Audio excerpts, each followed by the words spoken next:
Lord Krishna is said to be the eighth and the highest incarnation of the revered Lord Vishnu, embodying the Purna Avatar or the complete manifestation.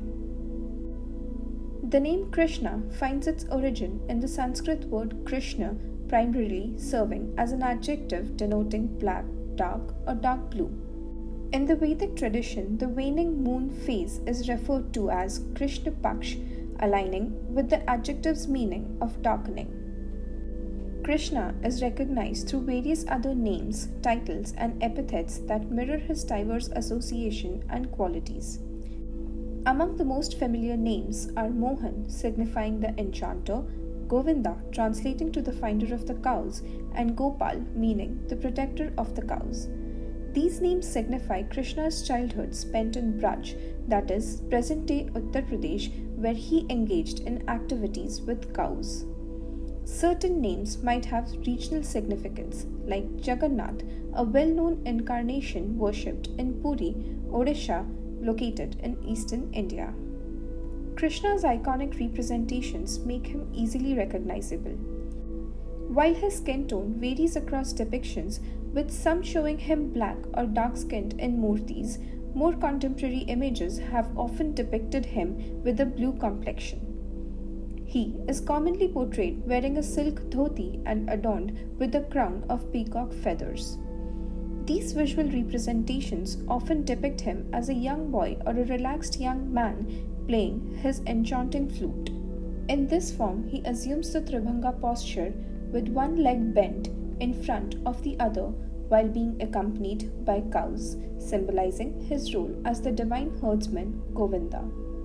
He is also depicted with gopis, that is, milkmaids, during the episodes like stealing butter from neighboring houses, Navneet Chor or Gokul Krishna, defeating the serpent Kalya or Kalya Daman Krishna, and lifting the hill, that is, Giridhar Krishna, along with other childhood and youth events.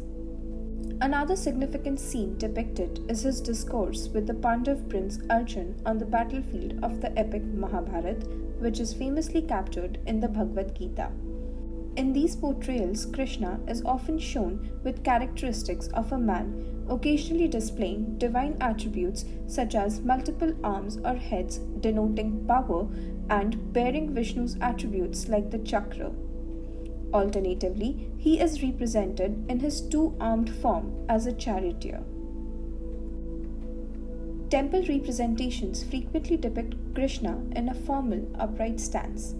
He might appear alone or accompanied by associated figures such as his brother Balram, sister Subhadra, or his principal queens Rukmini and Satyabhama. Often Krishna is seen in the company of his beloved Radha, the Gopi consort. Furthermore, Krishna is revered as a small child or Bala Krishna, often portrayed crawling on hands and knees or engaged in joyful dancing. Such depictions often show him holding butter or a laddu, an Indian sweet, in his hands, leading to the name Laddu Gopal. Lord Krishna was the eighth child born to Princess Devaki and her husband Vasudev in the city of Mathura.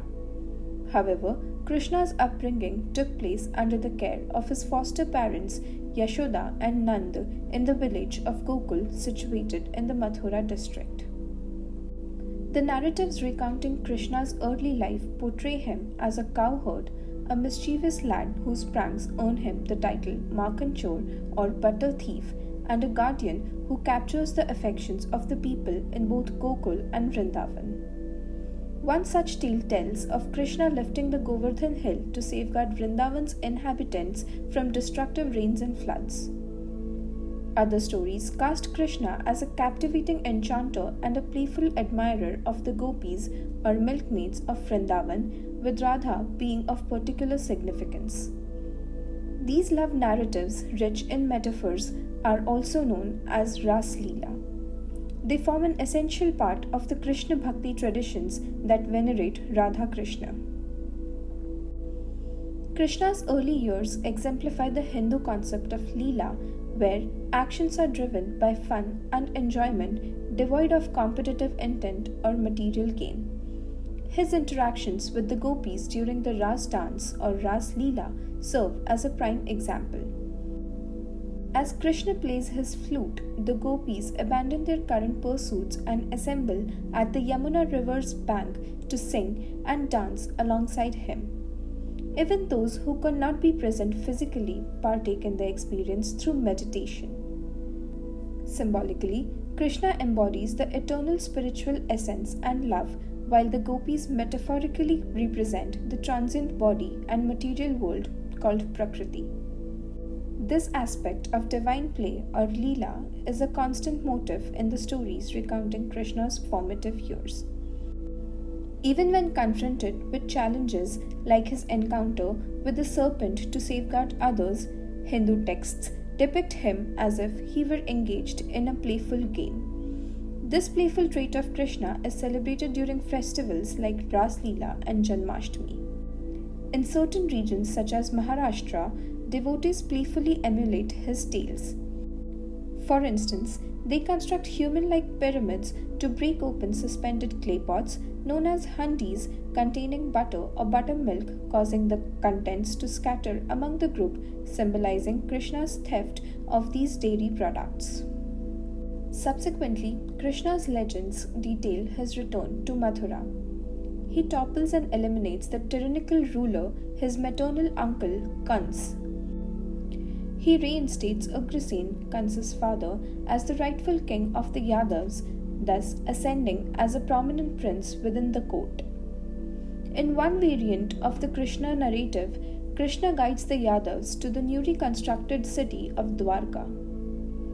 The stage is then set for the rise of the Pandavas, and Krishna befriends Arjun and other Pandav princes within the Kuru kingdom. His role in the Mahabharata, a central epic, is pivotal. The Bhagavad Puran delineates 8 consorts of Krishna. In Hindu traditions, he is most frequently depicted alongside Radha. Among all his spouses and his beloved Radha, it is believed in Hindu tradition that they embody the manifestations of the goddess Lakshmi, the consort of Lord Vishnu. The gopis are understood as manifestations of either Lakshmi or Radha.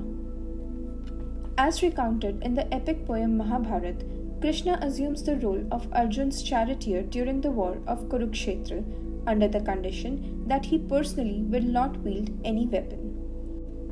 Arriving at the battlefield and beholding his own family, including his grandfather and beloved cousins, Arjun is deeply moved. He expresses his inner conflict, stating that his heart cannot bear to engage in combat and cause the death of those he holds dear. He contemplates renouncing the kingdom and relinquishing his powerful bow, the Gandav. In response, Krishna imparts profound guidance to Arjun, encompassing diverse facets of life. He explains the essence of existence, the ethics and morality inherent in the conflict between good and evil, the transient nature of material possessions, the enduring nature of the soul and righteousness, the responsibilities and obligations one must uphold, the essence of genuine peace and eternal joy, and the distinct paths of yoga that lead to this state of inner liberation. This transformative dialogue between Krishna and Arjun constitutes a significant discourse known as the Bhagavad Gita. In this revered conversation, Krishna's wisdom transcends mere tactical counsel, delving into the very essence of human existence, moral dilemmas, and the path towards spiritual enlightenment. According to the Indian texts, the renowned Kurukshetra war resulted in the demise of all 100 sons of Gandhari. Following Duryodhan's demise, Krishna pays a visit to Gandhari to extend his condolences during her and Dhritarashtra's visit to Kurukshetra, an event narrated in the Sri Parv. In a surge of anguish and anger, Gandhari, feeling that Krishna chose not to prevent the war, exclaims, "You remained indifferent to the Kurus and the Pandavas as they perished in the battle. Therefore, O Govind, you shall become the cause of your own kin's destruction." The Mahabharata records that a discord arises among the Yadavs during a festival, leading to their mutual annihilation. In an episode, a hunter named Jara, mistaking the slumbering Krishna for a deer, shoots an arrow that fatally wounds Krishna's foot. In a gesture of magnanimity, Krishna pardons Jara before passing away. The pilgrimage site of Balka in Gujarat is believed to mark the location of Krishna's passing. It is also known as Dehot Sarga, signifying the place where Krishna relinquished his mortal body. According to the Bhagavad Puran in Book 11, Chapter 31, Krishna, after his departure, directly returned to his divine abode due to his yogic concentration. Even the waiting gods like Brahma and Indra were unable to trace the path through which Krishna transcended his human incarnation to rejoin his celestial realm.